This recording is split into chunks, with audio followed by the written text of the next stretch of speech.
आज कलायत की पुरानी तहसील में केंद्र सरकार द्वारा मनरेगा मजदूरों का बजट घटाने का मुद्दा तूल पकड़ता नजर आया।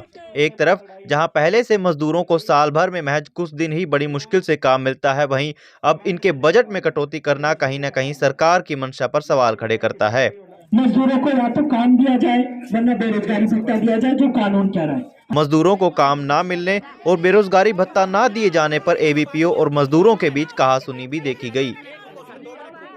हम तो सोमवार तक का इंतजार कर रहे हैं। सोमवार तक काम नहीं है ना, आप बेरोजगारी भत्ते के लिए जितनी डिमांड है वो सर पाड़े में कोसे बच्चे रह जाएं जी, फिर भी गरीब आदमी हैं जी, मेरा भाई जल्दी हमारी कानूनन यही मांग है। जो कानून है ना, आप भी अब तो ये बात स्पष्ट है कि भाई कानूनन 15 दिन के काम के बाद अगर आप काम नहीं दे सकते तो बेरोजगारी भत्ता देंगे। हम तो कानून की बात कर रहे हैं, आप बेरोजगारी भत्ते पे बात करते हैं। सर मेरा नाम रमन है, यूनियन प्रभारी। और आज शिमला गांव से, चौसाड़ा गांव से, रामगढ़ से, सीनंद से मजदूर आए हैं। तो मसला बेरोज़गारी भत्ते का है। मनरेगा में बेरोज़गारी भत्ता है, अगर आप 15 दिन में काम नहीं दे रहे तो आपको बेरोज़गारी भत्ता देना होगा कानूनन। और हमने बेरोज़गारी भत्ते के लिए एप्लीकेशन दी भी हैं, बार बार दी हैं।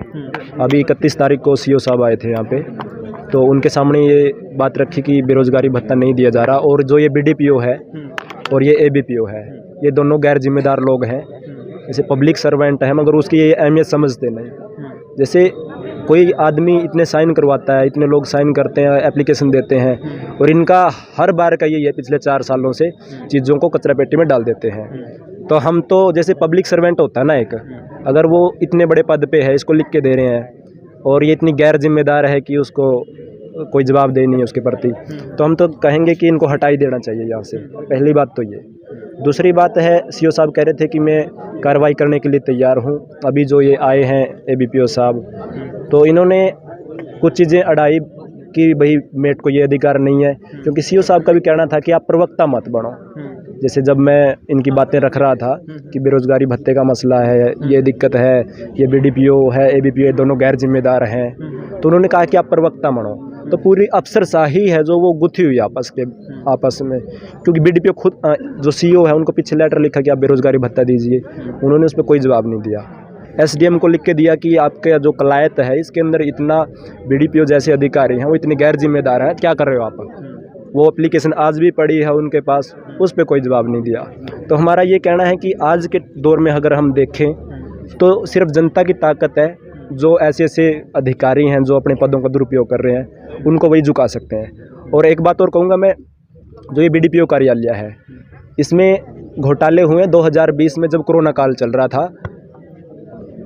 जो लोग मनरेगा मजदूर भी नहीं है, चौसाड़ा गांव के खासकर मैं तथ्यात्मक बात कर रहा हूँ, तो उनके खातों में 30-30 हज़ार रुपये आए हैं। क्या उनका बीडीपीओ को पता नहीं है?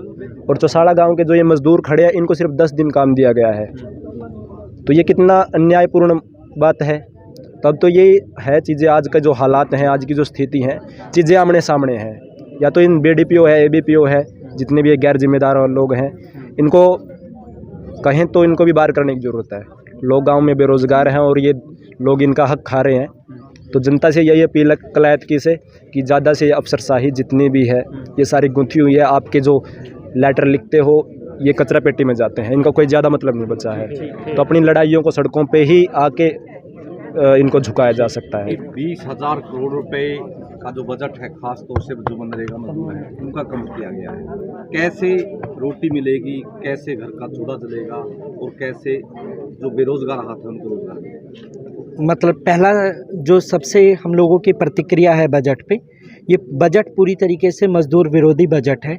और जो मनरेगा के लिए 60,000 करोड़ इन्होंने तय की है राशि, वो अपने आप में सिर्फ 40 दिन मज़दूरों को काम मिलेगी। देश भर के जितने मनरेगा मज़दूर हैं, कायदे से जितने मनरेगा मज़दूर हैं, अगर सरकार को रोज़गार देना है 100 दिन का, तो लगभग 2.25 लाख का बजट चाहिए। इस मामले में ये 3 गुना बजट कम है। हमारी पहली बात तो ये है। और ये बजट अपने आप में ये भी बता रहा है कि सरकार की मंशा नहीं है मनरेगा योजना को लगातार चलाने की। इनकी योजना है कि इसके बजट को लगातार कम किया जाए, मनरेगा बजट को, और मज़दूरों को और बद से बदतर हालात में डाला जाए। वो शहरों में दिहाड़ी करने के लिए जाए। गांव के अंदर जो 100 दिन का रोज़गार है वो भी कायदे से अभी कहीं नहीं मिल रहा। एवरेज पूरे देश के अंदर 40 दिन 45 दिन रोज़गार मिलता है मनरेगा के तहत। कलायत ब्लॉक की बात करेंगे तो 30 से 35 दिन मनरेगा मज़दूरों को काम मिलता था, और उसके अंदर भी तमाम घपले घोटाले हैं। जो मेट और तमाम अधिकारियों की साठगांठ है, उन गाँव के अंदर काम चलता है। जो तमाम ऐसे मज़दूर बिना पैसे लिए दिए अपना काम चलाने चाहते हैं, उनको धक्के खाने को मिलते हैं। 1/3 बजट कम हो गया, 30 दिन ही आपको रोजगार मिलता था, इस महीने तो आपको 8 से 10 दिन ही काम मिल पाएगा। एकदम आपकी बात सही है। और ये 8 से 10 दिन, इसलिए हम लोगों ने आज जो ज्ञापन दिया है इसमें हम लोगों ने ये बात भी करी है कि मनरेगा के बजट में बढ़ोतरी की जाए, क्योंकि सरकार तमाम पूंजीपतियों को छूट दे रही है, तमाम उनके टैक्स को छूट दे रही है, लेकिन जो मेहनतकश लोगों के लिए रोज़गार का सवाल है, उनके तमाम शिक्षा स्वास्थ्य के बजट हैं, उस सब पे सरकार ने कटौती करने का काम किया है। स्वास्थ्य मिशन है, उस पे भी बजट कम करने का काम किया है। मनरेगा योजना को जो जल सिंचाई से काम मिलता था, प्रधानमंत्री जल सिंचाई का बजट, वो भी कम किया है। तो हमारा साफ तौर पे मानना है कि ये बजट पूंजीपतियों के लिए है, और पूंजीपतियों की सेवा के लिए मोदी सरकार, खट्टर सरकार पूरी तन मन धन से लगी हुई है। इसलिए मज़दूरों को एकजुट होकर अपने हक अधिकारों के लिए सड़कों पे उतरना होगा। कितना मजदूर हैं, गांव में काम दिया जाना होता है इस योजना के तहत, कितना काम मिल पाता है गांव में? काम नहीं, साल में 10 दिन काम आया जी। तो वो ये ABP जो BDP काम नहीं दे रहे हैं जी, काम हमारा चल नहीं रहा जी। ये इस काम के लिए यहाँ पर आए हुए हैं जी। इनसे बात किया जी कि मेट और रमन और मैं आए थे, इन्होंने कहा था कि उन्होंने कहा हम मेट से बेरोजगारी भत्ता नहीं दिया जाएगा, ये मजदूर आओ। तो मजदूर यहाँ पर आए हैं जी।